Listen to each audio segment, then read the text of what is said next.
अरे माय गॉड, अरे बाप रे बाप, अरे बाप रे तेरे को दाम डॉक्टर क्या कह रही है? डॉक्टर का बहुत कोविड ठीक आ नहीं के तोरा जिए के 2-4 दिन तो दिन में महीना दिन में तू ना जिए भी मर जाए। ये डॉक्टर 10 गो कहे लक्षण कोनो बात नहीं सब ना ये दादा कोई ना कहले लोग आज बहुत नहीं तो बात तो नहीं हुई। हां बोलो लोग शादी कर ले हम मर जान का कहत रही हो? सही कहत नहीं लइको सामत शुगर का बड़ो जाइन त कहां जाइयो सो चलो जब ये बात तू कहत रही हो चली ना घरवन कुछ सामान में धल बनी गहना गुड़िया बारे के देखा दी जेती हो कफलिया नु तो ओकरा के गहना सब दे देन के चल अब हमरा जगह पर हुए नहीं रही। चलो अभी मजा आएगा ना भिड़ो।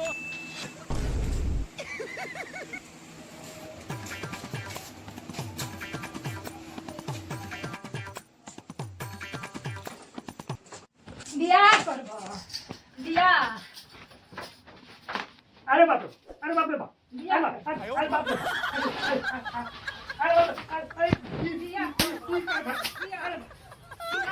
हमरे घर में लक्ष्मी हो अब लक्ष्मी नजर आवत तार कोन धरतन अरे बाबू कितने तार जल्दी कोन धरतन तार कोन धरतन लक्ष्मी तार कोन धरतन अरे बाप रे बाप हम बियाह ना करो अरे बाप रे बाप हम बियाह ना अभी बियाह तू दुर्गा अरे माय गॉड अरे बाप रे बाप अरे बाप रे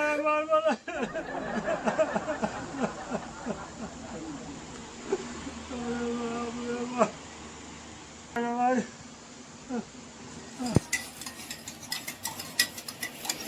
ये जी सुन तनी अली अली दूध हल्दी पी ली दर्द देला के आराम पी ली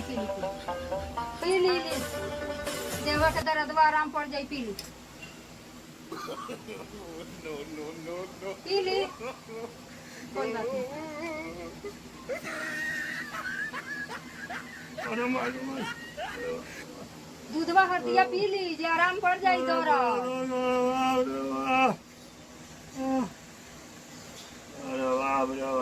ये पी ली नौटंकी बाद में करम लगले अब नौटंकी देखावे दुनिया के अरे बाप रे बाप